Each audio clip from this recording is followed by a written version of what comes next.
Sebelum kita mulai ceritanya, silahkan tulis di kolom komentar dari mana saja asal kalian yang menonton video ini. Jangan lupa tekan tombol like dan subscribe agar channel ini terus tumbuh dan menyuguhkan lebih banyak kisah menarik lainnya. Semerbak harum melati dari pekarangan menyapa Anjani bahkan sebelum mesin mobilnya benar-benar mati. Aroma yang senantiasa sama, wewangian yang ia tanam sendiri, seolah menjadi penanda bahwa ia telah kembali ke istananya, surga kecil pribadinya.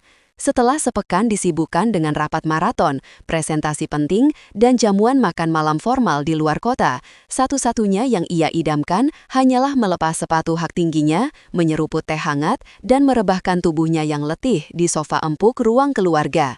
Ia tersenyum tipis, membayangkan kedamaian sunyi yang menanti di balik pintu. Kediaman ini adalah segalanya baginya. Tiap sudut, setiap corak warna, dan tiap perabot merupakan pengejauhan tahan dari jerih payah serta cita-citanya sebagai seorang arsitek andal. Ini bukan sekedar bangunan, melainkan sebuah mahakarya personal yang ia bangun dari nol. Sambil menarik koper beroda dari bagasi, ia memandang fasad rumahnya yang megah di bawah remang cahaya lampu taman, kokoh, anggun, dan syarat akan kenangan. Setidaknya, itulah yang dulu ia yakini. Ia memasukkan beberapa digit kode pada panel di samping pintu, namun sistem menolaknya dengan bunyi bip tajam dan lampu merah yang berkedip. Anjani mengernyitkan dahi. Aneh. Ia tak pernah salah memasukkan kode. Dicobanya lagi, lebih pelan dan teliti. Hasilnya tetap nihil, akses ditolak. Mungkin ada sedikit masalah pada sistem kelistrikan, pikirnya, mencoba tetap positif. Ia kemudian merogoh tas tangannya, mencari kunci manual konvensional yang selalu ia simpan untuk keadaan darurat. Tepat saat itu, seberkas cahaya terang menyorotnya dari ujung jalan, disusul deru mesin mobil yang mendekat cepat dan berhenti mendadak di depan gerbang. Itu mobil Rian, suaminya. Anjani menghela napas lega. Syukurlah Rian ada di sini, ia bisa membukakan pintu untuknya. Namun kelegaan itu menguap seketika saat ia melihat siapa yang duduk di kursi penumpang depan. Ibu Sari, ibu mertuanya, menatapnya dengan sorot mata yang tajam, dingin, tanpa sedikit pun senyum penyambutan. Pintu mobil terbuka. Rian keluar lebih dulu, namun ia bukanlah Rian yang Anjani kenal. Tak ada senyum, tak ada sapaan hangat. Wajahnya keras dan terasa asing. Ia berjalan menghampiri Anjani dengan langkah-langkah tegar dan mengintimidasi. Di belakangnya, Ibu Sari menyusul, melipat lengan di dada dengan angkuh. Rian, ada apa ini? Kenapa kode pintunya tidak berfungsi? Tanya Anjani. Suaranya masih menyimpan kelembutan, meski firasat buruk mulai merayap di hatinya. Rian berhenti tepat 1 meter di depannya. Tatapannya menusuk, hampa dari kehangatan yang pernah ada. Kode itu sudah diganti. Jawabnya singkat, suaranya datar tanpa emosi. Diganti? Kenapa kamu tidak memberitahuku? Ujar Anjani, bingung. Tawa sinis meluncur dari bibir Ibu Sari. Memberitahumu? Untuk apa? Kamu tidak lagi punya hak untuk tahu, cibirnya. Anjani menatap suaminya, menuntut penjelasan. Namun yang ia dapatkan adalah kalimat yang meruntuhkan dunianya saat itu juga. Ini bukan rumahmu lagi, Anjani, kata Rian. Setiap kata diucapkannya dengan penekanan yang kejam. Cepat, pergi dari sini. Waktu seolah berhenti. Suara jangkrik di kejauhan dan desau angin malam menjadi satu-satunya latar suara dari dunianya yang tiba-tiba pecah berkeping-keping. Apa maksudmu, Rian? Ini rumah kita. Aku yang membangun rumah ini, bisik Anjani. Suaranya bergetar karena tak percaya. Dulu mungkin ini rumahmu, bentak Ibu Sari, melangkah maju. Tangannya yang keriput menunjuk tepat ke wajah Anjani. Sekarang rumah mewah ini sudah jadi milik kami, milik anakku dan dia. Ia berhenti sejenak, matanya menyapu penampilan Anjani dari ujung rambut hingga ujung kaki, dengan tatapan menghina. Kamu akan jadi gembel, pergi. Untuk menggarisbawahi ucapannya, Ibu Sari dengan kasar meraih gagang koper Anjani dan melemparkannya ke jalanan beraspal. Suara benturan keras itu menggema di keheningan malam, disusul terbukanya koper dan beberapa helai pakaiannya tumpah keluar. Sebuah syal sutra, hadiah dari Rian saat ulang tahun pernikahan mereka, melayang sejenak sebelum mendarat di atas aspal yang dingin. Tepat pada saat itu, pintu utama rumah yang sedari tadi terkunci terbuka. Sesosok wanita muda yang Anjani tidak kenal muncul dari dalam. Wanita itu cantik dengan rambut panjang tergerai dan gaun tidur satin membalut tubuhnya. Ia bersandar di kusen pintu dengan santai, seolah-olah ia adalah nyonya rumah yang sesungguhnya. Senyum kemenangan yang begitu menyakitkan terukir di wajahnya saat matanya bertemu pandang dengan Anjani, Melati. Anjani langsung tahu siapa wanita itu dari beberapa petunjuk yang sempat ia abaikan.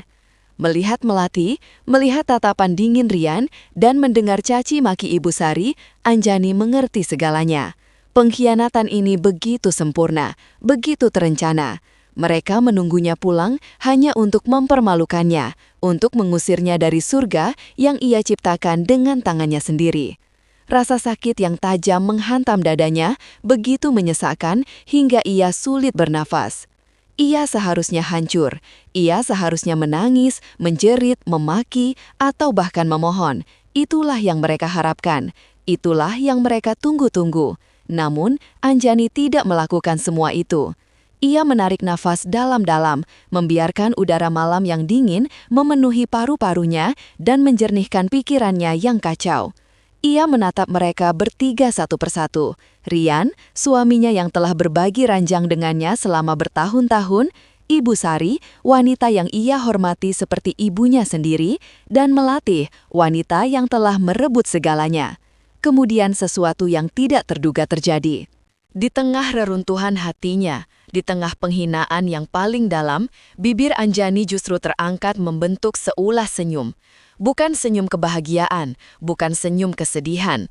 Itu adalah senyum tipis, tenang, dan penuh dengan rahasia yang tak terucapkan. Senyum yang membuat tawa kemenangan Ibu Sari tersangkut di tenggorokannya. Senyum yang membuat Rian mengerutkan kening dalam kebingungan. Senyum yang melenyapkan ekspresi angkuh dari wajah Melati. Senyum itu seolah berkata, "Kalian pikir kalian sudah menang, permainan ini bahkan belum dimulai." Tanpa mengucapkan sepatah kata pun, Anjani berbalik. Ia tidak memedulikan kopernya yang tergeletak di jalanan. Ia tidak melirik syal sutra pemberian Rian. Dengan punggung tegak dan langkah yang mantap, ia berjalan menjauh dari rumahnya, menjauh dari kehidupannya yang lama, dan melangkah masuk ke dalam kegelapan malam. Senyum misterius itu masih terukir di bibirnya, menjadi tanda pertama dari badai yang akan segera datang.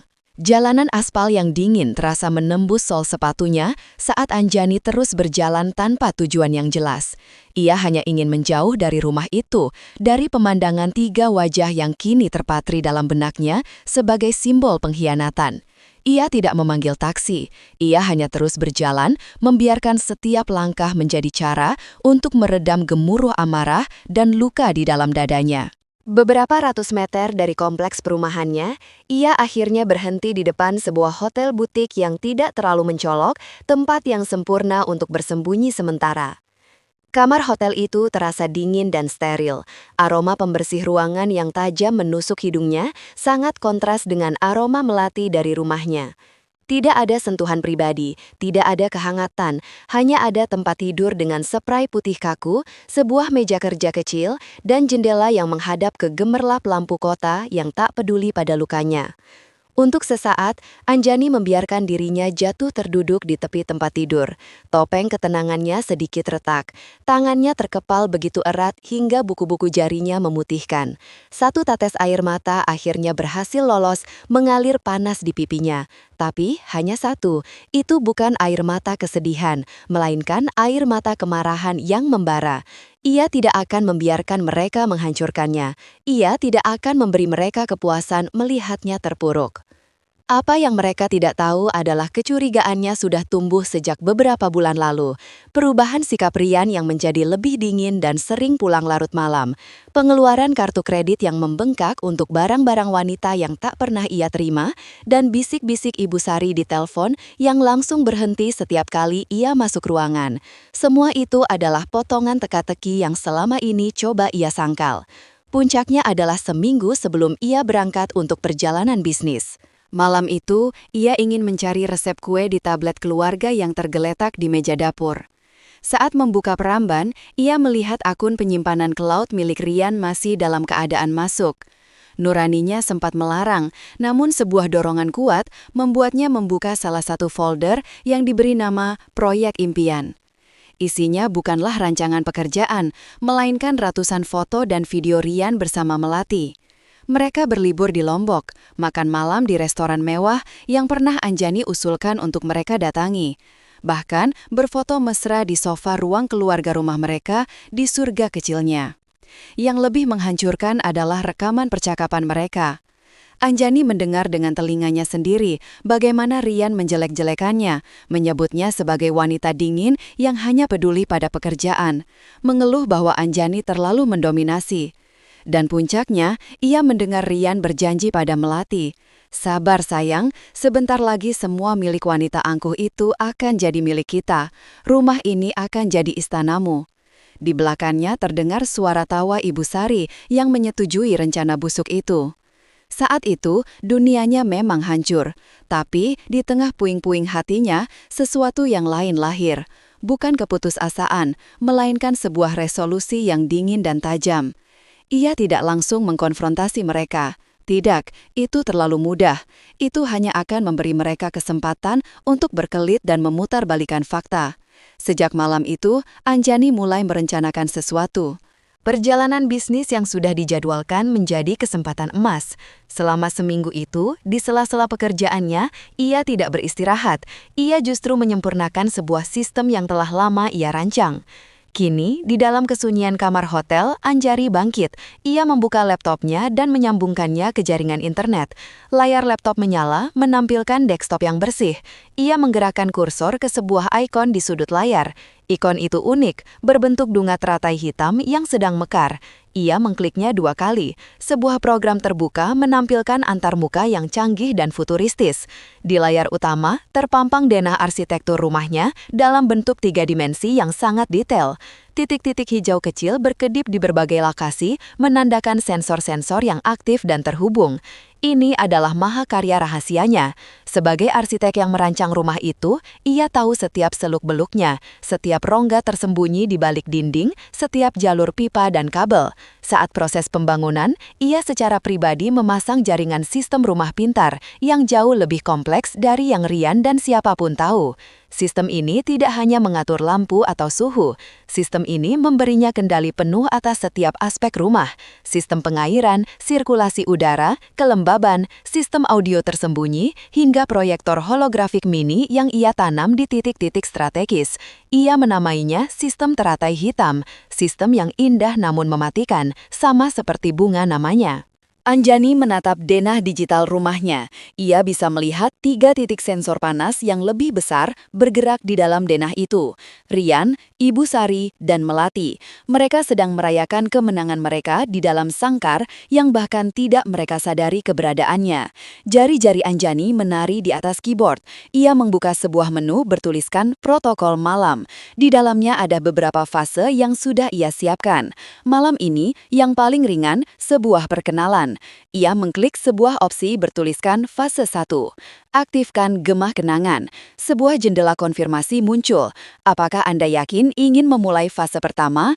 Anjani menatap layar itu, teringat kembali pada wajah sombong Melati, tatapan dingin Rian, dan lemparan koper dari Idu Sari. Rasa sakit itu berubah menjadi bahan bakar. Ia menggerakkan kursor dan mengklik ya dengan mantap. Di sudut layar, sebuah notifikasi muncul. Fase 1 aktif. Sistem audio mikro dan sensor suhu sub-zero telah diinisialisasi. Anjani bersandar di kursinya, matanya memantulkan cahaya dari layar laptop. Senyum misterius yang tadi ia tunjukkan di depan rumahnya, kini kembali tersungging. Kali ini, senyum itu terlihat lebih tajam, diiringi kilat kepuasan di matanya. Ia menatap ke arah jendela, ke arah di mana rumahnya berada. "Selamat menikmati malam pertama kalian di neraka," bisiknya pada keheningan kamar hotel. Di dalam rumah yang telah berhasil mereka rebut, suasana perayaan terasa kental.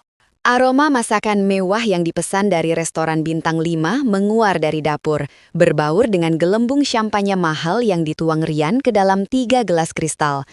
Mereka duduk di meja makan yang terbuat dari kayu jati solid, sebuah meja yang biasanya hanya digunakan Anjani untuk menjamu tamu-tamu pentingnya. Kini meja itu menjadi saksi bisu kemenangan mereka. Untuk kita, seru Rian, mengangkat gelasnya tinggi-tinggi. Untuk awal yang baru di rumah baru kita. Untuk anakku yang paling hebat, sahut Ibu Sari, matanya berbinar menatap Rian. Giginya yang sedikit kuning berkilau saat ia tersenyum lebar. Akhirnya kamu mendapatkan apa yang memang seharusnya menjadi hakmu sejak awal. Rumah ini, kemewahan ini, lebih pantas untuk Muna, bukan untuk wanita dingin yang hanya tahu cara bekerja seperti robot itu. Melati terkikik pelan, menyandarkan kepalanya di bahu Rian dengan manja. Aku masih tidak percaya ini semua nyata, sayang. Rumah ini seperti istana. Aku akan merombak total ruang kerja di lantai 2. Mungkin aku akan mengubahnya menjadi studio makeup pribadiku. Rencananya, matanya berkeliling menatap langit-langit yang tinggi dan lampu gantung kristal yang berkilauan. Mereka makan dengan lahap, diselingi tawa dan obrolan tentang masa depan mereka yang gemilang. Mereka membicarakan rencana liburan ke Eropa, mobil sport baru untuk Rian, dan butik eksklusif yang akan dikelola Melati. Mereka seolah sedang membagi-bagi harta rampasan perang. Setiap kalimat yang mereka ucapkan adalah paku terakhir yang menancap di peti mati kenangan Anjani di rumah itu. Namun, di tengah gelak tawa mereka, sebuah suara aneh mulai menyelinap masuk. Awalnya sangat lirih, nyaris tak terdengar. Suara isak tangis seorang wanita yang tertahan. "Seth, kalian dengar itu?" tanya Melati tiba-tiba, meletakkan garpunya. Rian berhenti mengunyah. "Dengar apa?" Seperti ada orang menangis," bisik Melati, matanya bergerak liar. Ibu Sari mendengus, "Ah, kamu ini ada-ada saja. Itu pasti hanya suara angin di luar. Rumah sebesar ini wajar kalau banyak suara aneh," katanya, mencoba menepis perasaan tidak nyaman yang mulai menjalari hatinya. Mereka mencoba melanjutkan makan malam, namun suasana sudah terlanjur berubah. Tawa mereka menjadi lebih pelan, obrolan mereka terdengar lebih dipaksakan. Suara tangisan itu datang dan pergi. Kadang terdengar jelas, seolah berasal dari kamar di lantai atas, kadang lenyap sama sekali. Rian, yang ingin menunjukkan bahwa dialah penguasa rumah ini, bangkit dan berjalan memeriksa seluruh ruangan di lantai bawah. Namun, ia tidak menemukan apapun. "Tidak ada apa-apa, hanya ilusi kalian saja," katanya dengan nada tegas, sekembalinya ke meja makan. Setelah makan malam, Melati memutuskan untuk memanjakan diri di kamar mandi utama, kamar mandi pribadi milik Anjani. Ia mengisi bak mandi besar dengan air hangat dan busa yang melimpah. Sambil berendam, ia mengagumi interior kamar mandi yang dilapisi marmer Italia dan keran berlapis emas. Inilah kehidupan yang ia impikan. Saat ia hendak meraih botol sabun aroma, tiba-tiba air di wastafel di seberang bak mandi menyala dengan sendirinya. Bukan sekadar menetes, tapi mengalir deras dengan suara yang mengejutkan. Melati terlonjak kaget. Ia menatap keran itu dengan bingung. Itu adalah keran sensorik, tapi tidak ada siapa-siapa di dekatnya. Ia mencoba mengabaikannya, berpikir mungkin sistemnya sedikit sensitif. Namun, saat ia menyentuhkan jarinya ke aliran air itu, ia langsung menarik tangannya kembali. Airnya sedingin es. "Rian!" panggilnya dengan suara sedikit panik. Rian segera masuk ke kamar mandi. "Ada apa?" "Keran itu menyala sendiri dan airnya dingin sekali," adu Melati. Rian berjalan mendekati wastafel dan melambaikan tangannya di bawah keran. Air berhenti mengalir. Ia mencobanya lagi dan air kembali mengalir. Kali ini hangat. "Sudah kubilang, sensornya mungkin sedikit rusak. Rumah ini terlalu canggih, kadang suka error. Nanti aku panggil teknisi," katanya enteng, berusaha menenangkan Melati sekaligus dirinya sendiri. Malam semakin larut, mereka bertiga akhirnya berkumpul di ruang keluarga untuk menonton film di televisi layar lebar. Namun, tidak ada yang bisa benar-benar fokus pada film. Suara tangisan itu sesekali masih terdengar dan Melati terus mengeluh merasa kedinginan. Meskipun pendingin ruangan sudah diatur ke suhu normal, ia mengaku merasakan ada titik-titik dingin di beberapa bagian ruangan, seolah ada jendela tak terlihat yang terbuka ke kutub utara. Ibu Sari yang sedari tadi lebih banyak diam bangkit dari sofa. Ibu mau ambil minum di dapur, katanya. Ia berjalan menuju dapur yang terletak di ujung koridor. Ia tidak menyalakan lampu dapur karena cahaya dari televisi di ruang keluarga sudah cukup menerangi jalannya. Sambil membuka kulkas dan mengambil sebotol air dingin, ia merasakan bulu kuduknya berdiri. Perasaan seperti sedang diawasi begitu kuat. Ia menutup pintu kulkas dan berbalik. Pandangannya jatuh pada jendela besar di atas bak cuci piring. Karena di luar gelap, jendela itu berfungsi seperti cermin hitam, memantulkan interior dapur dan sebagian koridor di belakangnya. Ibu Sari melihat pantulan dirinya sendiri yang sedang memegang botol. Namun, ada yang salah. Di dalam pantulan itu, tepat di belakang bahunya, berdiri sesosok wanita lain. Wanita itu berambut sangat panjang, hitam dan basah kuyup, seolah baru saja keluar dari dalam air. Wajahnya tidak terlihat jelas, tertunduk dalam, dan bahunya tampak berguncang seperti sedang menangis tanpa suara. Jantung Ibu Sari serasa berhenti berdetak, napasnya tercekat di tenggorokan. Dengan gerakan patah-patah yang didorong oleh teror murni, ia memutar tubuhnya untuk melihat siapa yang ada di belakangnya. Tidak ada siapa-siapa. Koridor di belakangnya kosong dan senyap. Tangannya gemetar hebat hingga botol air yang dipegangnya jatuh dan menggelinding di lantai. Dengan napas terengah-engah, ia memberanikan diri untuk melihat kembali ke jendela. Kini di cermin gelap itu hanya ada pantulan dirinya sendiri. Sosok wanita basah kuyup itu telah lenyap. Ibu Sari tidak bisa berteriak, suaranya seolah hilang. Ia hanya bisa berdiri mematung di tengah dapur yang dingin. Wajahnya pucat pasi, menyadari bahwa apa yang baru saja ia lihat bukanlah ilusi. Malam pertama mereka di Istana Kemenangan itu baru saja dimulai, dan teror telah datang untuk menyapa. Keesokan paginya, sinar matahari yang cerah memaksa masuk melalui jendela-jendela besar, seolah berusaha mengusir sisa-sisa kengerian dari malam sebelumnya. Di meja sarapan, suasana terasa tegang. Ibu Sari tidak menceritakan apa yang ia lihat di dapur. Ia terlalu takut dianggap gila. Namun, wajahnya yang pucat dan matanya yang terus melirik gelisah ke setiap sudut ruangan sudah cukup menjadi bukti bahwa ada sesuatu yang salah. Melati juga tampak tidak bersemangat. Lingkaran hitam tipis terlihat di bawah matanya. Rian adalah satu-satunya yang berusaha keras untuk bersikap normal. "Kalian berdua ini kenapa? Seperti habis melihat hantu saja," canda Rian sambil mengoleskan selai pada rotinya. Candaannya terasa hambar dan tidak ada yang menanggapinya. "Aku tidak bisa tidur nyenyak, suara tangisan itu sesekali masih terdengar," keluh Melati sambil mengaduk tehnya tanpa minat. "Itu hanya perasaanmu saja," balas Rian cepat. "Rumah ini butuh waktu untuk beradaptasi dengan kita, begitu juga sebaliknya."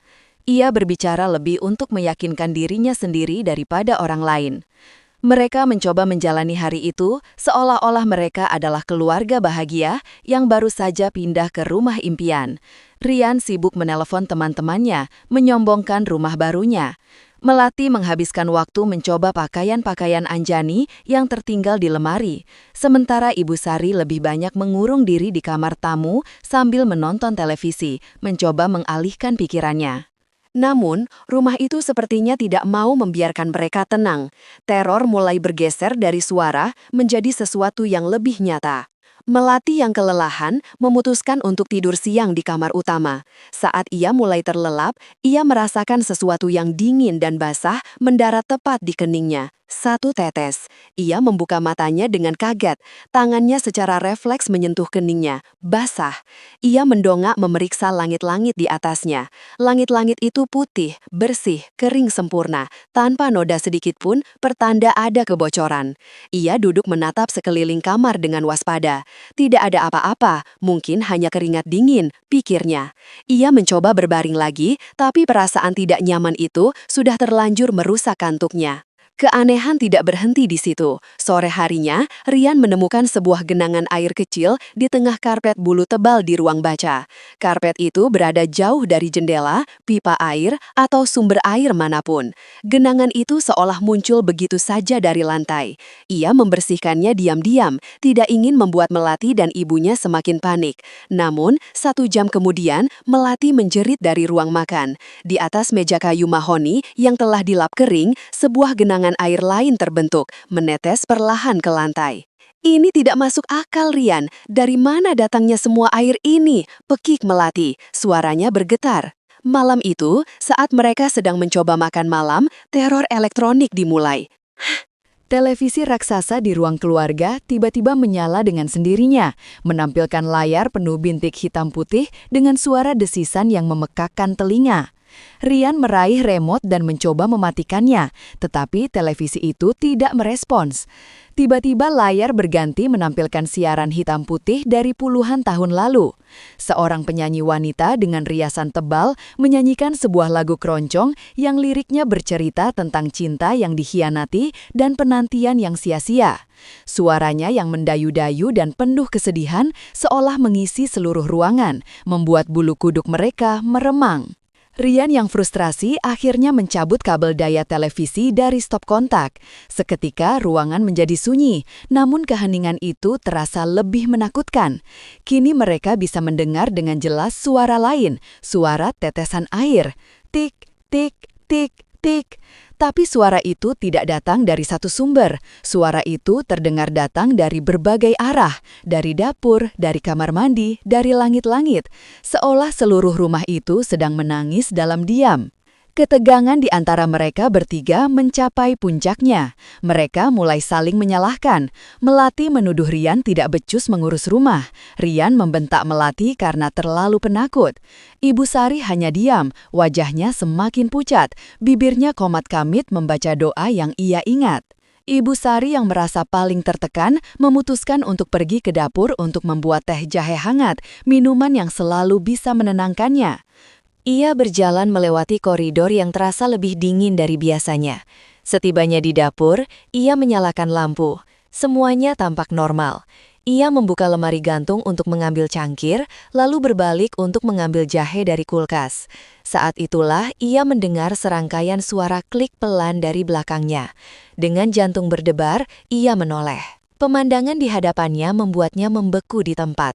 Semua laci dan pintu lemari dapur yang tadinya tertutup rapat, kini terbuka seluruhnya. Seolah ada tangan tak terlihat yang membukanya satu persatu secara serempak. Mulutnya terbuka, ingin menjerit, tetapi tidak ada suara yang keluar. Matanya bergerak turun, mengikuti jejak air yang merembes dari bawah wastafel cuci piring.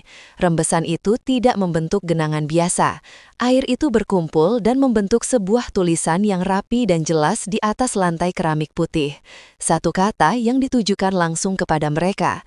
Satu kata yang membekukan darah di nadinya. Pengkhianat. Jeritan Ibu Sari adalah sobekan kain di tengah keheningan yang mencekam. Itu bukan pekikan kagat, melainkan jeritan panjang penuh teror yang keluar dari lubuk jiwa. Rian dan Melati yang sedang tegang di ruang keluarga langsung berlari menghampirinya. Mereka menemukannya terduduk lemas di lantai dapur yang dingin. Tangannya menunjuk arah genangan air di bawah wastafel dengan jari yang gemetar hebat. "Ada apa, Bu? Apa yang terjadi?" Tanya Rian panik, matanya mengikuti arah telunjuk ibunya. Lalu ia melihatnya. Dan untuk pertama kalinya, wajah Rian yang selalu berusaha tampil tenang dan memegang kendali, kini benar-benar pias pasi. Kata itu seolah bersinar di atas lantai putih, sebuah tuduhan yang ditulis dengan air, namun terasa lebih membakar daripada api. Melati terkesiap di belakangnya. Kedua tangannya membekap mulutnya sendiri untuk menahan jeritan. Mereka bertiga berdiri mematung, menatap kata pengkhianat. Itu seolah-olah kata itu adalah seekor ular berbisa yang siap menyerang. Yang paling mengerikan adalah bagaimana air itu seolah menolak hukum fisika, mempertahankan bentuk huruf-hurufnya untuk waktu yang terasa begitu lama, sebelum akhirnya perlahan-lahan melebur menjadi genangan tak berbentuk. Ini tidak mungkin, desis Rian mundur selangkah. Penyangkalan dalam suaranya terdengar lemah dan putus asa. Dia tahu, hantu itu tahu. Raung Ibu Sari tiba-tiba, suaranya serak karena histeris. Dia ada di sini, dia marah pada kita. Cukup sudah, Rian tidak tahan lagi. Rasa takutnya meledak menjadi amarah yang tak terkendali. Ia harus melakukan sesuatu, harus menghubungi dunia luar, harus membuktikan bahwa ada penjelasan logis di balik semua ini. Ia merogoh sakunya, menarik ponselnya dengan kasar. Layar menunjukkan sinyal penuh, sebuah kebohongan visual yang kejam. Ia mencoba menelpon nomor darurat. Panggilan tersambung sejenak, lalu terdengar bunyi klik dan sambungan terputus. Panggilan gagal tertulis di layar. Ia mencobanya lagi, menelpon sahabatnya. Hasilnya sama. Ia mencoba membuka internet, tetapi tidak ada koneksi sama sekali. Sialan! Rian membanting ponselnya ke meja makan. Benda mahal itu berderak nyaring. Ponselmu, Melati, coba pakai ponselmu, perintahnya. Dengan tangan gemetar, Melati mencoba menelepon. Gagal. Ibu Sari juga mengeluarkan ponsel lamanya. Gagal. Bahkan jaringan wifi rumah yang super cepat itu kini mati total. Lampu indikatornya berkedip oranye, tanda tidak ada koneksi. Saat itulah mereka menyadarinya dengan jelas. Mereka terputus. Mereka terperangkap di dalam rumah mewah ini, terisolasi sepenuhnya dari dunia luar. Kepanikan yang sesungguhnya mulai mencengkram mereka seperti cakar es. Kita harus pergi dari sini, Rian. Sekarang juga. Ishak Melati, menarik-narik lengan baju Rian. Aku tidak mau mati di rumah ini. Pergi, kita tidak bisa pergi, sahut Ibu Sari dengan suara melengking. Dia tidak akan membiarkan kita pergi. Dia akan menahan kita di sini untuk membalas dendam. Hentikan omong kosong ini, Bu, bentak Rian. Frustrasinya memuncak. Hantu apa? Jangan mulai dengan tahayul konyol itu. Tahayul, jerit Ibu Sari. Matanya yang memerah menatap Rian dengan nanar. Kamu pikir ini tahayul? Kamu tidak tahu apa-apa, Rian. Kamu tidak pernah mau mendengarkan cerita orang-orang tua dulu. Ibu Sari, dalam cengkraman rasa takutnya, akhirnya menceritakan sebuah kisah yang selama ini ia simpan sendiri. Ia menceritakannya dengan suara yang terbata-bata, diselingi isak tangis. Dulu sekali, sebelum kompleks perumahan elit ini dibangun, tanah ini adalah sebuah kebun yang luas dan terlantar. Dan di tengah-tengah kebun itu ada sebuah sumur tua yang dikeramatkan oleh penduduk sekitar. Sumur itu memiliki sebuah legenda tragis. Legenda itu berkisah tentang seorang gadis desa bernama Nyi Kembang yang kecantikannya terkenal hingga ke pelosok. Ia jatuh cinta pada seorang saudagar kaya dari kota yang kebetulan singgah di desanya. Sang saudagar membalas cintanya, menghujaninya dengan hadiah dan janji-janji manis untuk menikahinya. Nyi Kembang yang lugu menyerahkan segalanya, hati dan kehormatannya. Namun, sang saudagar ternyata hanya menjadikannya permainan. Ia kembali ke kota dan menikahi wanita lain yang sederajat dengannya, meninggalkan Nyi Kembang yang patah hati dan menanggung malu. Tak sanggup menghadapi kenyataan pahit itu, di suatu malam yang gelap dan hujan, Nyi Kembang mengikatkan batu pada kakinya dan menenggelamkan dirinya di dalam sumur tua itu. Sejak saat itu, lanjut Ibu Sari, napasnya terengah-engah. Arwahnya tidak pernah tenang. Orang-orang bilang arwahnya akan bangkit jika ada pengkhianatan cinta yang terjadi di atas tanahnya. Dia akan muncul melalui air karena air adalah kuburannya. Dia akan menyiksa mereka yang tidak setia sampai mereka menjadi gila. Ibu Sari mencengkram kedua lengan Rian dengan kuat. Sumur itu ditutup saat mereka membangun rumah ini, Rian. Posisinya tepat di bawah rumah ini. Arwah Nyi Kembang tahu apa yang kamu lakukan pada Anjani. Dia tahu kita semua adalah pengkhianat. Dan sekarang dia datang untuk kita. Melati memekik ngeri mendengar cerita itu. Semua terasa masuk akal dalam benaknya yang sudah diliputi ketakutan.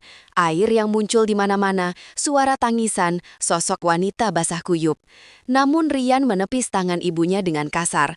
Omong kosong, ini tahun 2025, Bu. Tidak ada yang namanya hantu sumur, teriaknya. Wajahnya merah padam, campuran antara takut dan amarah karena merasa logikanya diserang. Ini pasti ulah seseorang seseorang. Ini sabotase. Mungkin ini ulah Anjani. Ya, pasti dia. Dia seorang arsitek. Dia tahu seluk-beluk rumah ini. Dia pasti memasang sesuatu untuk menakut-nakuti kita. Rian mondar-mandir mencoba meyakinkan dirinya sendiri dengan teorinya. Ia begitu dekat dengan kebenaran, namun pikirannya menolak untuk mempercayai skala kecanggihan rencana itu. Perdebatan sengit mereka tiba-tiba terhenti oleh sebuah suara baru, suara yang jauh lebih keras dan lebih mengancam daripada suara tangisan atau tetesan air. Suara itu datang dari arah pintu menuju rubana, tempat di mana sistem pompa air, pemanas, dan filter kolam renang berada. Awalnya terdengar seperti suara geraman mekanis yang dalam dan panjang. Grrrr, seolah-olah sebuah mesin raksasa dipaksa bekerja melebihi kapasitasnya. Lalu suara itu diikuti oleh bunyi dentuman keras dari dalam dinding, seolah pipa-pipa air raksasa di seluruh rumah bergetar hebat. Mereka bertiga terdiam, saling berpandangan dengan mata terbelalak ngeri. Kemudian suara puncak itu datang, suara whoosh yang sangat dahsyat, seperti suara bendungan yang jebol atau ombak tsunami yang menerjang. Suara itu begitu kuat hingga lantai di bawah kaki mereka terasa sedikit bergetar. Mereka bisa mendengar gemuruh air dalam volume yang sangat besar bergerak dengan cepat di bawah lantai dan di dalam dinding rumah. Mereka meringkuk ketakutan di tengah dapur. Rian, yang beberapa detik lalu berteriak tentang sabotase, kini hanya bisa menatap pintu rubana dengan wajah tak berdarah. Apapun yang terjadi di balik pintu itu, ia tahu itu bukanlah sesuatu yang bisa dijelaskan dengan akal sehat. Rumah itu seolah hidup, dan kini jantungnya yang berdenyut dengan air sedang berdetak semakin kencang, bersiap untuk melepaskan amarahnya. Jauh dari rumah yang kini telah berubah menjadi panggung teror, di dalam kamar hotelnya yang tenang, Anjani menyesap teh kamomil hangatnya. Wajahnya tenang, kontras dengan kekacauan yang sedang ia saksikan di layar laptopnya. Bukan hanya satu laptop, ia kini memiliki dua. Satu, menampilkan denah 3 dimensi rumahnya, di mana 3 titik sensor panas berwarna merah, Rian, Ibu Sari dan Melati terlihat bergerombol ketakutan di area dapur. Laptop kedua menampilkan serangkaian jendela data dan video. Disinilah rahasia sesungguhnya terungkap. Di beberapa sudut strategis rumah, tersembunyi di balik ventilasi udara, di dalam detektor asap palsu, atau di antara ukiran dekoratif, Anjani telah memasang kamera lubang jarum beresolusi tinggi. Ia bisa melihat dengan jelas wajah pucat mereka, mendengar setiap percakapan panik mereka, dan menyaksikan setiap detik dari ketakutan mereka yang semakin menjadi-jadi. Ia adalah sutradara, penulis skenario, sekaligus penonton tunggal dari pertunjukan horor pribadinya. Senyum tipis tersungging di bibirnya saat ia memutar ulang rekaman ketika Ibu Sari menceritakan legenda Nyi Kembang. Sempurna, umpannya ditelan mentah-mentah. Legenda itu adalah fondasi dari seluruh rencananya. Saat melakukan survei geologi untuk fondasi rumah, ia tidak sengaja menemukan catatan sejarah desa tua yang menyebutkan tentang sumur itu dan kisah tragisnya. Saat itu, ia hanya menganggapnya sebagai cerita rakyat yang menarik. Namun, setelah menemukan pengkhianatan Rian, cerita itu kembali muncul di benaknya. Bukan lagi sebagai legenda, tapi sebagai sebuah naskah yang brilian. Ia tidak merasakan kepuasan yang kejam. Anehnya, yang ia rasakan adalah semacam ketenangan yang dingin. Ia melihat mereka bukan lagi sebagai suami atau ibu mertua, melainkan sebagai subjek dalam sebuah eksperimen psikologis yang rumit. Mereka telah meremehkannya, menganggapnya hanya sebagai wanita karir yang naif dan sumber uang. Mereka tidak pernah benar-benar melihatnya sebagai seorang arsitek jenius, seorang perancang sistem yang obsesif terhadap detail dan kontrol. Mereka lupa bahwa ia yang merancang sangkar emas itu, dan tentu saja ia tahu persis di mana letak setiap jerujinya. Melalui antarmuka sistem teratai hitam, Anjani mengamati status sistemnya. Semua berjalan sesuai rencana. Gema kenangan yang ia aktifkan tadi malam adalah kombinasi dari beberapa elemen. Suara tangisan itu adalah berkas audio berkualitas tinggi yang ia rekam sendiri, diputar melalui jaringan pengeras suara mikro yang tertanam di dalam dinding gipsum, diprogram untuk berpindah-pindah lokasi secara acak agar terdengar seperti gema. Titik-titik dingin yang dirasakan Melati adalah hasil kerja dari nosel kabut ultrasonik mini yang tersembunyi, yang menyemprotkan uap air dingin dalam interval singkat, menyebabkan penurunan suhu drastis di area yang sangat terbatas. Pantulan wanita basah kuyup yang dilihat Ibu Sari adalah bagian favoritnya. Itu adalah proyeksi dari sebuah proyektor Pico mungil yang ia sembunyikan di seberang jendela dapur, diaktifkan hanya untuk sepersekian detik. Cukup untuk menanamkan citra mengerikan di benak targetnya. Dan air adalah medium utamanya. Sistem irigasi tetes yang ia rancang untuk taman vertikal di dalam rumah, ia modifikasi dengan nozzle presisi tinggi yang tersembunyi di langit-langit dan di balik panel. Ia bisa melukis dengan air di permukaan apapun. Kata pengkhianat, di lantai dapur ia program dengan koordinat yang tepat, melepaskan aliran air tipis namun stabil hingga membentuk setiap huruf.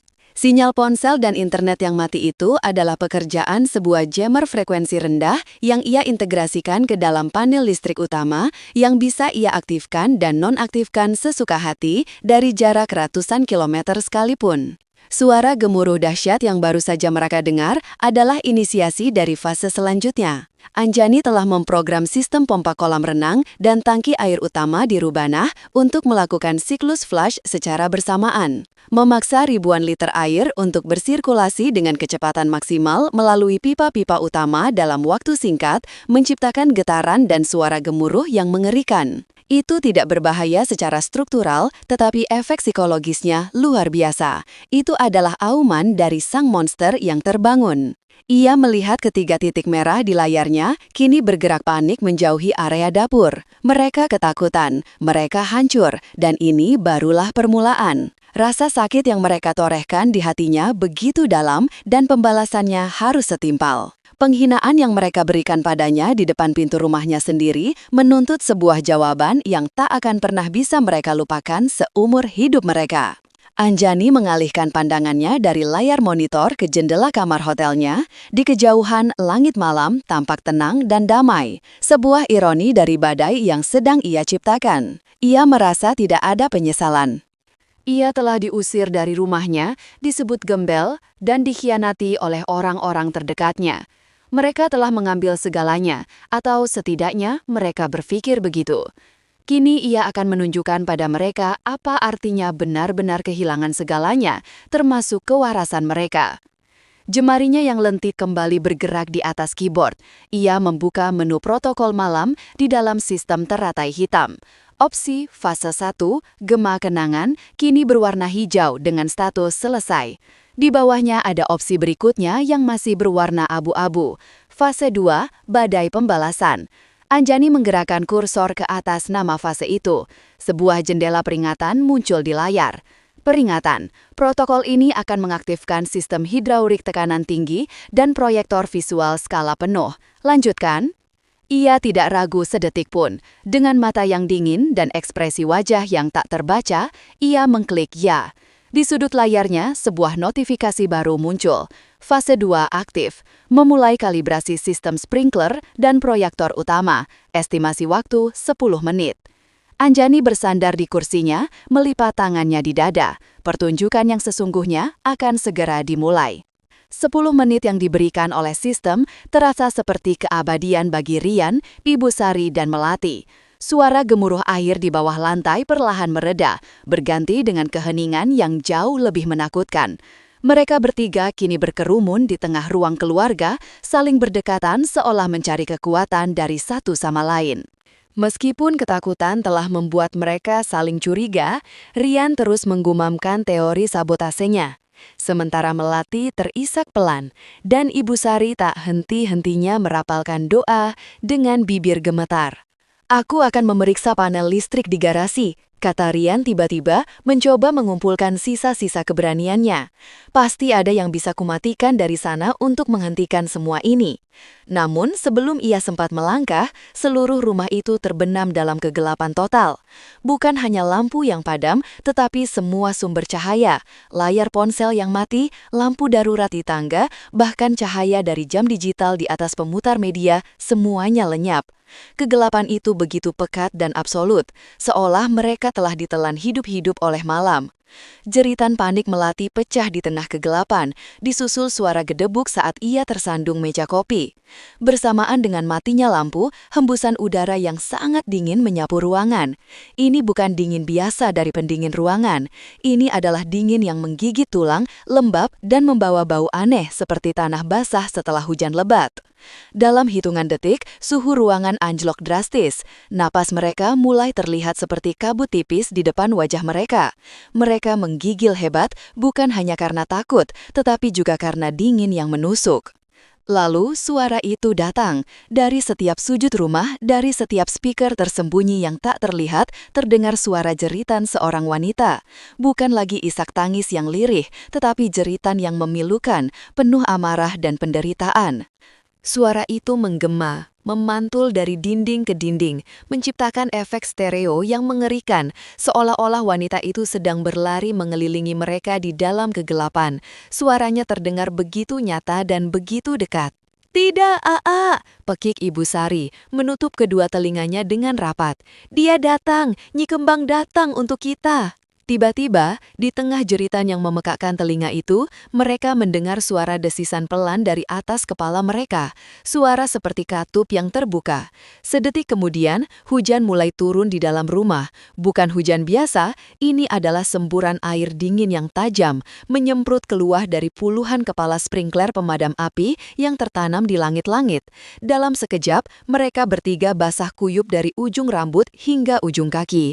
Air es itu meresap ke pakaian mereka, membuat tubuh mereka yang sudah kedinginan menjadi semakin beku. Mereka berlari tak tentu arah di dalam kegelapan, terpeleset di lantai marmer yang kini licin tergenang air, sambil terus disiram tanpa ampun.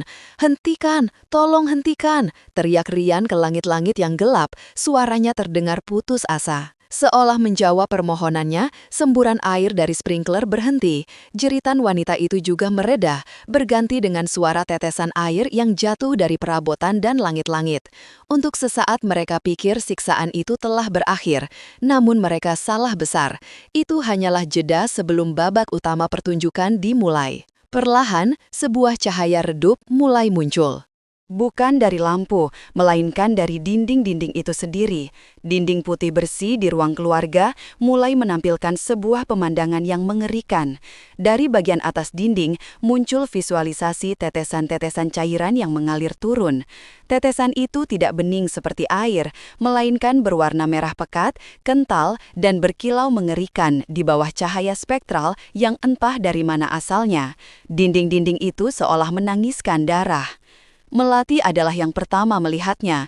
Ia menunjuk ke dinding dengan jari gemetar. Mulutnya terbuka, tetapi tidak ada suara yang keluar. Rian dan Ibu Sari mengikuti arah pandangannya. Mereka melihat aliran darah itu semakin deras, menutupi lukisan-lukisan mahal dan foto-foto pernikahan Rian dan Anjani, mencemarinya dengan noda merah yang mengerikan. Dan puncaknya, di ujung koridor utama yang panjang dan gelap, sebuah cahaya mulai terbentuk. Cahaya itu berkedip-kedip perlahan membentuk sebuah sosok. Proyektor utama sistem teratai hitam telah diaktifkan. Sosok itu adalah hologram 3 dimensi yang tampak begitu nyata. Sosok seorang wanita berdiri membelakangi mereka. Rambutnya hitam legam, panjang hingga menyentuh lantai yang basah dan meneteskan air kemerahan. Pakaian yang ia kenakan adalah kebaya putih lusuh yang sobek di beberapa bagian. Dengan gerakan yang sangat lambat, sosok itu mulai berbalik. Mereka bertiga menahan napas, tidak sanggup lari. Kaki mereka seolah terpaku di lantai. Saat sosok itu akhirnya menghadap mereka sepenuhnya, mereka melihat wajahnya. Wajahnya pucat seperti mayat, dengan mata yang seharusnya indah kini menjadi 2 lubang hitam kosong. Namun di tengah kegelapan lubang mata itu menyala 2 titik cahaya merah kecil yang tajam menatap lurus ke arah mereka. Mulutnya sedikit terbuka, seolah ingin mengatakan sesuatu, tetapi yang keluar hanyalah suara gemericik air. Perlahan tangan pucat sosok itu terangkat, jarinya yang panjang dan kurus menunjuk lurus ke arah mereka bertiga. Kemudian dari semua speaker di rumah itu terdengar sebuah bisikan, suara wanita yang sama tetapi kini dalam, serak, dan penuh dengan gema dingin seolah datang dari dasar sumur yang paling dalam. "Kembalikan." Suara itu berhenti sejenak, membuat jantung mereka berdebar begitu kencang hingga terasa sakit. Apa?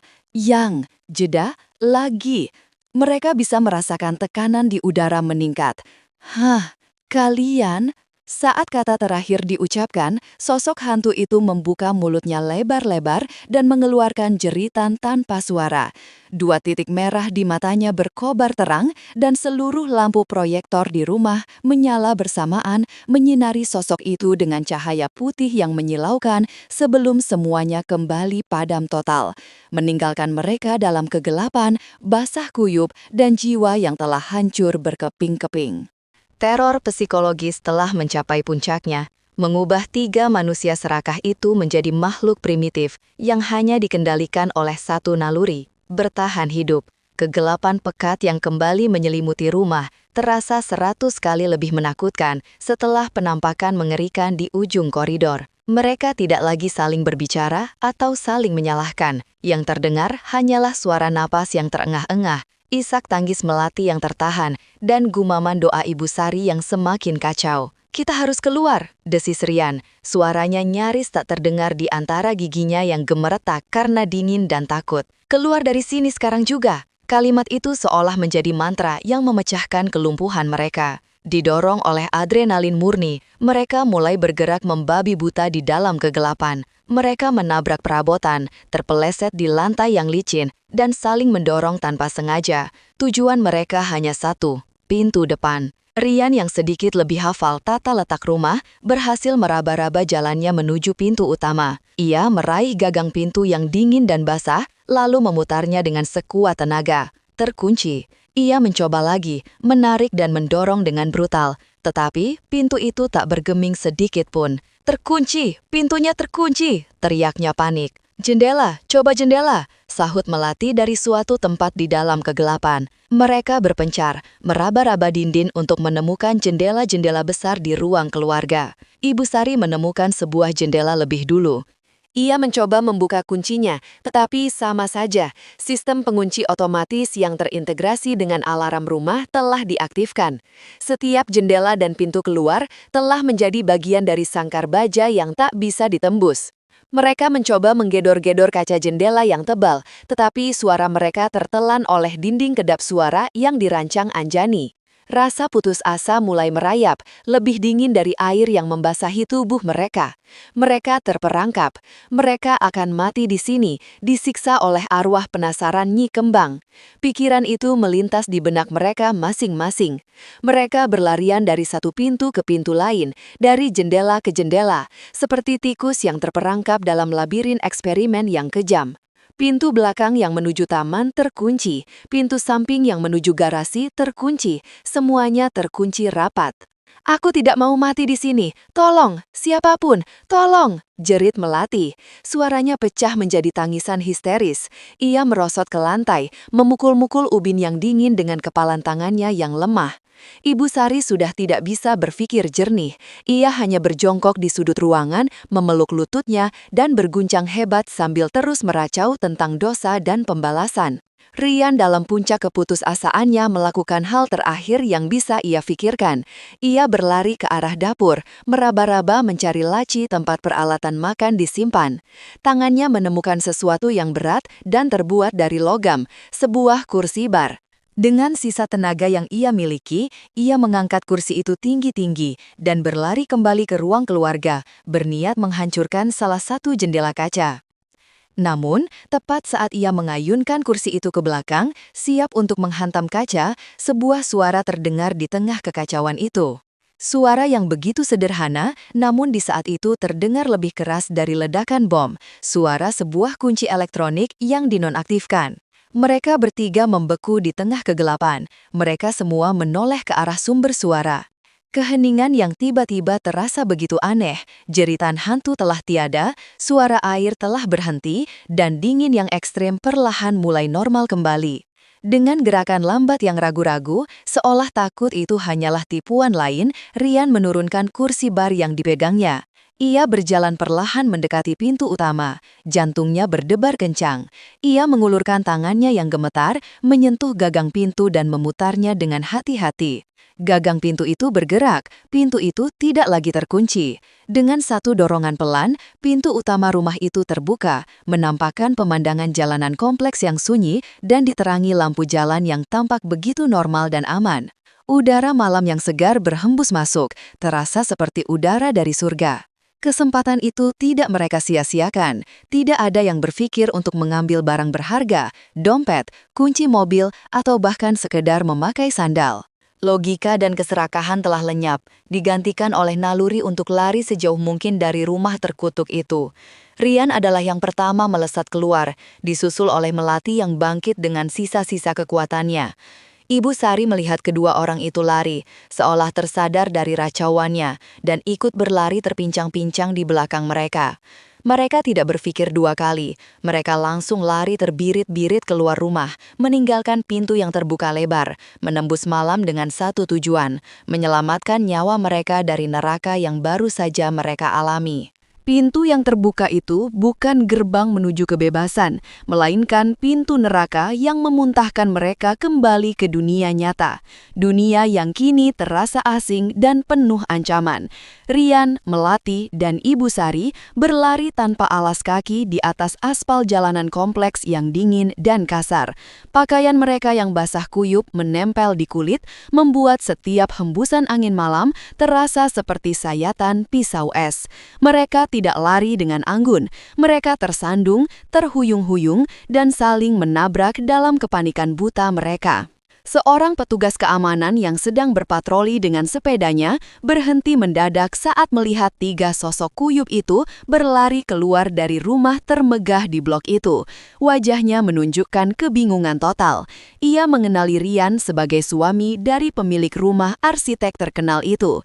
"Pak Rian, Ibu, ada apa ini? Kenapa lari-lari tengah malam begini?" tanyanya mendekat dengan hati-hati. "Pergi, jangan dekati kami," teriak Rian. Matanya melotot liar. Wajahnya yang biasanya angkuh, kini dipenuhi teror murni. "Ada hantu air di dalam," pekik Melati di sela isak tangisnya menuju ke arah rumah dengan tangan gemetar. "Dia mau menenggelamkan kami." Petugas keamanan itu mengerutkan kening, mengira mereka mungkin sedang mabuk atau bertengkar hebat. Namun, tingkat ketakutan di mata mereka terasa begitu nyata. Ibu Sari adalah yang paling parah. Ia mencengkeram lengan seragam si petugas, kukunya menancap dalam. "Nyi Kembang, arwah sumur itu bangkit, dia menuntut balas." "Kita semua akan mati," racaunya. Air mata bercampur dengan air hujan buatan yang masih menetes dari rambutnya. Melihat keadaan mereka yang tidak waras, petugas itu hanya bisa mundur perlahan, membiarkan mereka melanjutkan pelarian aneh mereka. Ia menatap rumah besar yang kini tampak gelap dan sunyi itu, lalu menggelengkan kepala, memupuskan bahwa berurusan dengan orang kaya yang bertingkah aneh bukanlah bagian dari pekerjaannya. Trio yang ketakutan itu akhirnya sampai di mobil Rian yang terparkir di tepi jalan. Disinilah kepanikan mereka menemui rintangan duniawi. Rian merogoh sakunya mencari kunci mobil. Kosong. Ia menepuk-nepuk seluruh saku celananya yang basah. Tidak ada. Kunci itu pasti tertinggal di dalam, di atas meja, atau di saku jas yang ia tinggalkan. Kuncinya tidak ada," desisnya. Suaranya naik satu oktav. "Apa jadi kita terperangkap di sini?" jerit Melati. Keputusasaannya mencapai titik baru. Ia mulai memukul-mukul jendela mobil. "Cari, pasti jatuh di sekitar sini," perintah Rian. Mereka bertiga mulai merangkak di aspal yang gelap, meraba-raba dengan panik di sekitar mobil.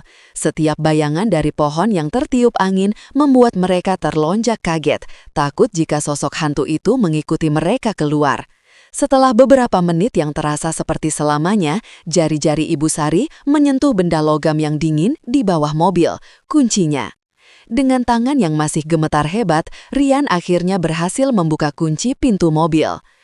Mereka bertiga masuk dan membanting pintu, mengunci diri mereka di dalam. Untuk sesaat, mereka merasa sedikit aman di dalam kotak logam itu. Namun, rasa aman itu palsu.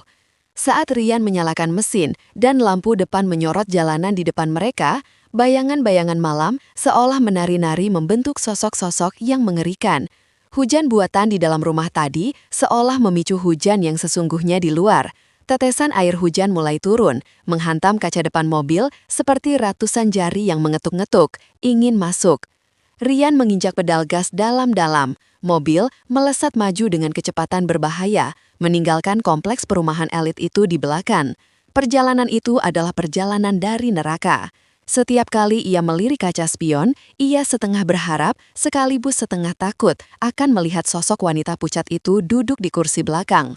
Melati terus menangis tanpa henti di sampingnya, menyumpahi hari di mana ia bertemu Rian. "Ini semua salahmu," isaknya. "Kamu bilang aku akan hidup seperti ratu. Kamu membawaku ke rumah hantu. Aku hampir mati, Rian. Kamu pembohong." "Diam," raung Rian memukul setir keras. "Kamu pikir aku menginginkan ini? Kamu pikir aku tahu akan jadi seperti ini?" Dari kursi belakang, Ibu Sari mulai meracau lagi.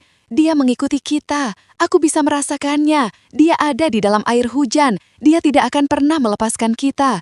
Kita sudah dikutuk karena keserakahan kita." Mobil itu menjadi sebuah penjara bergerak yang sesak oleh histeria dan penyesalan. Mereka tidak punya tujuan. Mereka tidak bisa pulang ke rumah orang tua Rian dalam keadaan seperti ini. Mereka tidak bisa pergi ke polisi. Apa yang akan mereka katakan? Bahwa mereka diusir dari rumah oleh hantu? Mereka hanya terus mengemudi tanpa arah, menyusuri jalan tol yang sepi di tengah malam, lari dari sesuatu yang sebenarnya telah mereka tanam di dalam pikiran mereka sendiri. Sementara itu, di kamar hotelnya yang nyaman, Anjani berdiri di dekat jendela. Tirainya sedikit tersibak. Ia menurunkan teropong malam yang canggih dari matanya. Ia telah menyaksikan seluruh drama itu dari awal hingga akhir. Pelarian mereka yang menyedihkan, percakapan panik dengan petugas keamanan, hingga mobil mereka yang melesat pergi seperti dikejar setan. Tidak ada senyum kemenangan di wajahnya, tidak ada tawa puas. Yang ada hanyalah ekspresi ketenangan yang dalam, seperti seorang ahli bedah yang baru saja berhasil mengangkat tumor ganas. Prosesnya mungkin mengerikan, tetapi hasilnya adalah kebersihan dan kesembuhan. Ia melihat mobil Rian menjadi titik cahaya kecil yang akhirnya menghilang di kejauhan, lenyap, sama seperti peran mereka dalam hidupnya. Ia berbalik dari jendela, meninggalkan pemandangan kota yang basah oleh hujan. Ia mengambil ponselnya yang tergeletak di meja. Jarinya membuka daftar kontak dan berhenti pada nama Bapak Hadi, pengacara. Ia tidak menelepon. Ia hanya mengirimkan sebuah pesan singkat yang sudah ia siapkan sejak seminggu yang lalu. Mereka sudah pergi. Siapkan surat cerai dan semua dokumen pengalihan aset besok pagi. Setelah mengirim pesan itu, ia meletakkan ponselnya. Ia berjalan ke teko listrik, menyeduh secangkir teh lagi, dan duduk dengan tenang di kursi. Di luar, hujan turun semakin deras, seolah alam pun turut serta dalam membersihkan jejak para pengkhianat dari muka bumi. Babak pertama dari pembalasannya telah selesai. 3 hari berlalu dalam keheningan, hari bagi Anjani untuk menenangkan pikiran dan membiarkan debu-debu kekacauan mengendap. Ia sengaja tidak langsung kembali ke rumahnya.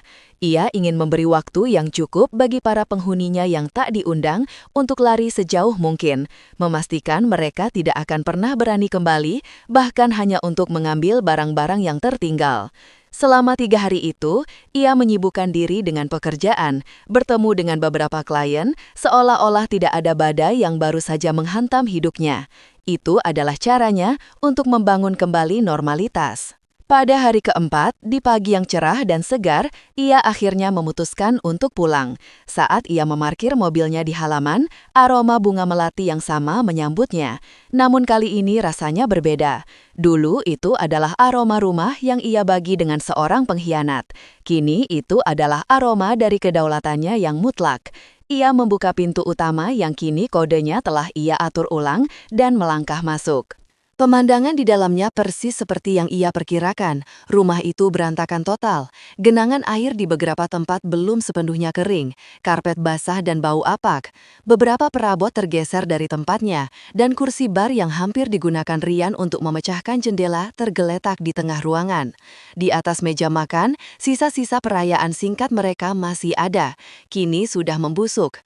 Anehnya, Anjani tidak merasa jijik atau sedih. Ia justru merasakan semacam kelegaan. Kekacauan fisik ini adalah bukti nyata dari runtuhnya mental para lawannya.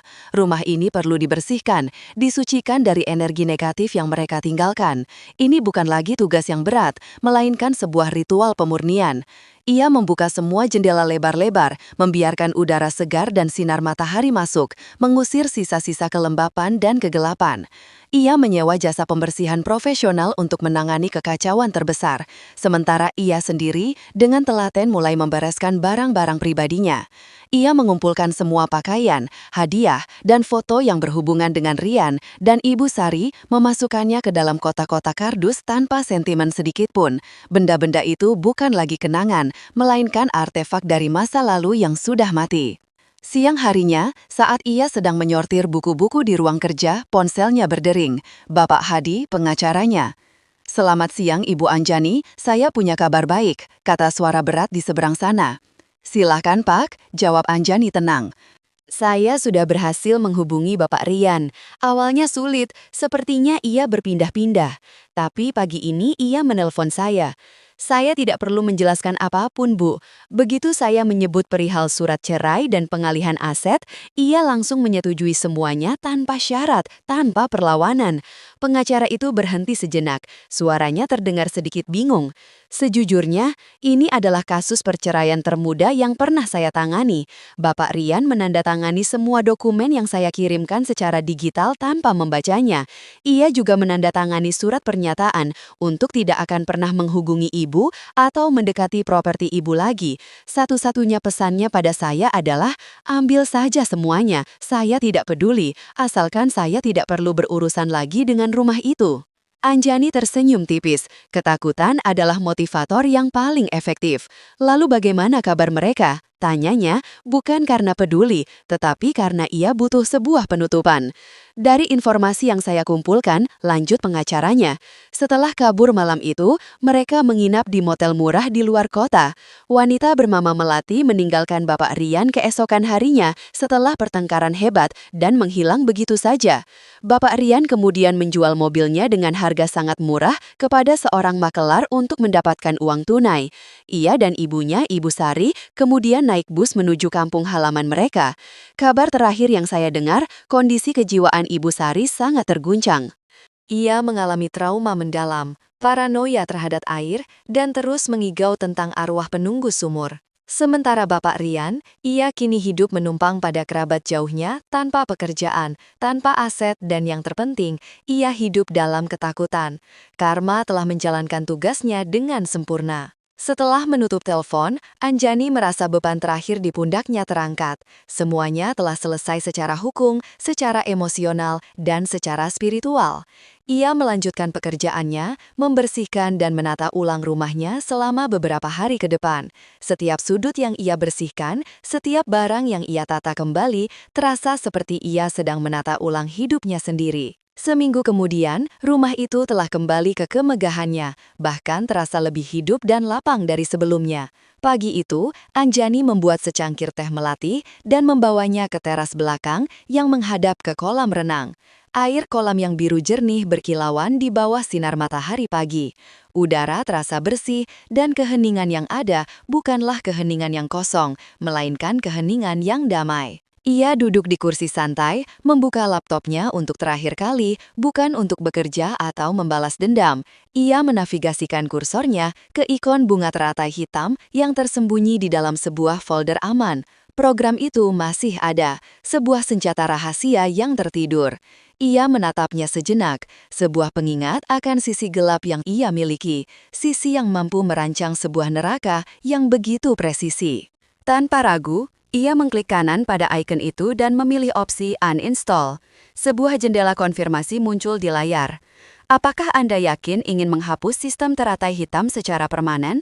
Semua data dan protokol akan hilang selamanya." Ia menekan tombol "Ya". Sebuah bar proses berjalan cepat, dan dalam beberapa detik, icon bunga teratai hitam itu lenyap dari desktopnya, selamanya. Senjata itu telah menjalankan tugasnya. Kini ia tidak lagi membutuhkannya. Rumah ini bukan lagi sebuah benteng atau panggung sandiwara. Ini adalah rumahnya, tempatnya untuk beristirahat, berkarya, dan memulai hidup yang baru. Anjani menutup laptopnya. Ia bersandar, memejamkan mata, dan membiarkan kehangatan matahari pagi menyentuh wajahnya. Untuk pertama kalinya setelah sekian lama, ia tersenyum. Bukan senyum misterius yang dingin, bukan senyum sinis yang penuh perhitungan. Ini adalah senyum yang tulus, damai, dan penuh dengan harapan akan fajar yang baru. Fajar yang sepenuhnya menjadi miliknya. Langit Semarang sore itu berwarna jingga keemasan, warna yang sama persis dengan bulu seekor anjing Golden Retriever yang kini berbaring santai di atas rumput halaman yang terawat sempurna. Anjing jantan besar itu mengangkat kepalanya saat mendengar langkah kaki di teras. Ekornya langsung bergerak menyapu rumput dengan gembira. Anjani tersenyum, meletakkan cangkir teh hijaunya di atas meja rotan sebelum turun untuk menggaruk bagian belakang telinga anjing itu. "Anak baik," bisiknya. Ia menamai anjing itu Fajar, sebuah nama yang sederhana namun penuh makna, pengingat konstan akan awal baru yang telah ia perjuangkan dan menangkan. 1 tahun telah berlalu sejak malam yang mengubah segalanya. 1 tahun sejak rumah megah ini menjadi saksi bisu sebuah pertunjukan horor yang dirancang dengan presisi dingin. Kini tidak ada lagi jejak-jejak ketakutan di dalamnya. Aura rumah ini telah berubah total. Jika dulu ia terasa seperti sangkar emas yang menyimpan pengkhianatan, kini ia terasa seperti sebuah kuil ketenangan, kekuatan, dan kemandirian. Kehidupan Anjani juga telah bertransformasi. Perusahaannya yang ia beri nama baru Arsitektur Asa berkembang pesat. Namanya semakin dikenal bukan hanya sebagai arsitek yang mampu merancang bangunan-bangunan indah, tetapi sebagai arsitek yang memahami jiwa dari sebuah ruang. Klien-kliennya datang kepadanya bukan sekedar untuk membangun rumah, melainkan untuk membangun perlindungan. Banyak dari mereka adalah wanita, para penyintas dari berbagai badai kehidupan yang melihat pada diri Anjani bukan hanya seorang profesional, tetapi juga seorang kawan seperjuangan. Ia tidak pernah menceritakan detail kisahnya, tetapi kekuatan dan ketenangan yang terpancar darinya sudah cukup menjadi testimoni yang paling kuat. Ia tidak lagi bekerja hingga larut malam. Ia belajar untuk menemukan keseimbangan. Sore hari adalah waktunya untuk fajar, untuk berjalan-jalan di sekitar kompleks, atau sekadar duduk di teras sambil membaca buku. Ia menjadi tuan atas waktunya sendiri, sebuah kemewahan yang dulu tak pernah ia sadari. Rumah yang dulu hampir direbut darinya, kini ia nikmati setiap sudutnya. Ia sering berenang di kolam renang di bawah cahaya bulan, memasak resep-resep baru di dapurnya yang canggih, atau sekadar berbaring di ruang keluarga, mendengarkan musik klasik, merasa aman dan utuh. Tentu saja, ia terkadang bertanya-tanya tentang nasib orang-orang yang telah melukainya. Rasa penasaran manusiawinya tidak sepenuhnya lenyap. 3 bulan setelah perceraiannya resmi, ia meminta pengacaranya untuk menyewa seorang penyelidik swasta, bukan untuk balas dendam, tetapi untuk sebuah penutupan. Ia hanya butuh laporan akhir, sebuah titik di akhir kalimat panjang penderitaannya. Laporan itu datang sebulan kemudian dalam sebuah amplop coklat tipis dan isinya lebih menyedihkan daripada yang ia bayangkan. Rian, mantan suaminya, telah jatuh ke titik terendah. Setelah ditinggalkan melati dan menjual mobilnya, ia dan ibunya kembali ke kampung halaman dengan membawa aib. Harga dirinya yang selangit hancur berkeping-keping. Tanpa keahlian nyata selain menjual pesona yang kini telah pudar, ia kesulitan mendapatkan pekerjaan. Laporan itu menyertakan sebuah foto buram yang diambil dari kejauhan. Foto seorang pria kurus dengan tatapan kosong sedang mencuci mobil di sebuah tempat cuci mobil kecil di pinggir kota. Wajahnya tampak jauh lebih tua, selalu gelisah. Dan menurut catatan si penyelidik, ia sering terlihat tersentak kaget oleh suara-suara mendadak, terutama suara air. Paranoia telah menjadi teman setianya. Ia tidak lagi dihantui oleh arwah Nyi Kembang, melainkan oleh arwah kesombongan dan kegagalannya sendiri. Nasib Ibu Sari bahkan lebih tragis. Guncangan mental yang ia alami malam itu meninggalkan luka permanen. Ia tidak pernah pulih. Laporan itu menyebutkan ia kini dirawat oleh kerabat jauhnya dalam kondisi yang menyedihkan. Ia menjadi takut pada kegelapan dan air. Ia tidak berani mandi sendiri, menjerit setiap kali hujan turun, dan menolak melihat ke cermin atau jendela. Dunia dalam benaknya dipenuhi oleh bisikan dan bayangan wanita basah kuyup yang terus menuntut balas. Keserakahannya telah membawanya pada sebuah penjara pikiran yang jauh lebih mengerikan daripada penjara fisik manapun. Ia mendapatkan apa yang ia inginkan, harta anaknya, tetapi kehilangan kewarasannya sebagai gantinya. Dan Melati, sang oportunis, lenyap seperti kabut. Penyelidik itu kehilangan jejaknya setelah ia diketahui naik bus menuju Jakarta. Ia adalah tipikal parasit yang akan selalu mencari inang baru. Anjani tidak memikirkannya lebih jauh. Melati hanyalah gejala dari penyakit yang sesungguhnya, bukan penyebabnya. Anjani tidak merasakan kebahagiaan saat membaca laporan itu. Yang ia rasakan hanyalah kehampaan yang aneh, dan kemudian rasa syukur yang dalam karena ia telah berhasil keluar dari lingkaran beracun itu. Ia membakar laporan itu di tempat pembakaran kecil di halaman belakangnya.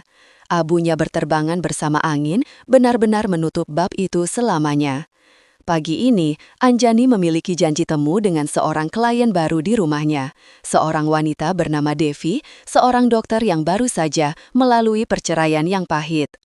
Saat mereka duduk di ruang kerjanya yang terang dan lapang, Devi menceritakan kisahnya dengan suara bergetar tentang bagaimana suaminya yang juga rekan kerjanya diam-diam menguras rekening bersama mereka untuk membiayai gaya hidup wanita simpanannya, tentang bagaimana ia harus berjuang di pengadilan untuk mendapatkan hak asuh anak dan rumah yang mereka bangun bersama. Saat Anjani mendengarkan, ia melihat refleksi dirinya setahun yang lalu, rasa sakit karena pengkhianatan, perjuangan untuk merebut kembali apa yang menjadi haknya. Namun ada perbedaan besar. Dulu ia sendirian, kini ia berada di posisi untuk menolong. Saya ingin membangun kembali, kata Devi, matanya berkaca-kaca, bukan hanya rumah tapi juga hidup saya. Saya ingin sebuah tempat di mana saya dan putri saya bisa merasa aman, benar-benar aman, sebuah tempat yang tidak bisa disentuh oleh masa lalu. Anjani mengangguk pelan, rasa empati yang hangat mengalir di hatinya. Ia memutar layar komputernya, menunjukkan sketsa awal yang telah ia siapkan. Sebuah desain rumah yang indah dengan banyak ruang terbuka, taman pribadi yang terlindungi, dan sistem keamanan yang terintegrasi. Apakah Anda pernah menyesal? Tanya Devi tiba-tiba. Pertanyaannya terdengar lebih pribadi. Maksud saya, setelah semua yang Anda lalui, apakah Anda masih percaya bahwa kita bisa benar-benar aman? Anjani terdiam sejenak, tatapannya menerawang keluar jendela ke arah Fajar yang kini tertidur pulas di bawah naungan pohon Kamboja. Ia memikirkan malam-malam perencanaan di kamar hotel, dinginnya kemarahan yang menjadi bahan bakarnya, dan program teratai hitam yang kini telah menjadi sejarah. Apakah ia menyesal? Tidak, jawab Anjani. Suaranya mantap dan jernih. Saya tidak menyesali apa yang harus saya lakukan untuk melindungi diri saya. Terkadang, untuk membangun tempat yang aman, kita harus berani menghancurkan apa yang membahayakan kita terlebih dahulu. Kita tidak bisa mengendalikan tindakan orang lain, tapi kita bisa dan harus mengendalikan lingkungan kita. Keamanan sejati bukan datang dari dinding yang tebal, tapi dari keberanian untuk mengatakan cukup dan kekuatan untuk membangun kembali dari nol. Ia menatap Devi dengan senyum yang tulus dan penuh kekuatan. Jangan khawatir Ibu Devi, saya akan membangunkan Anda sebuah benteng, bukan hanya sebuah rumah. Kata-kata itu seolah menjadi mantra baru dalam hidupnya. Ia telah melewati neraka, merancangnya sendiri, dan keluar dari sisi lain menjadi lebih kuat, lebih bijaksana, dan lebih utuh. Ia telah mengubah racun menjadi obat, tidak hanya untuk dirinya sendiri, tetapi juga untuk orang lain. Sore itu, setelah kliennya pulang dengan secercah harapan baru di matanya, Anjani berjalan sendirian di tepi kolam renangnya. Airnya yang biru tenang memantulkan langit senja yang mulai menggelap. Ia tidak lagi melihat bayangan atau merasakan dingin yang aneh. Yang ia lihat hanyalah pantulan dirinya sendiri. Seorang wanita yang berdiri tegak, damai di dalam surga yang ia ciptakan dan pertahankan dengan tangannya sendiri.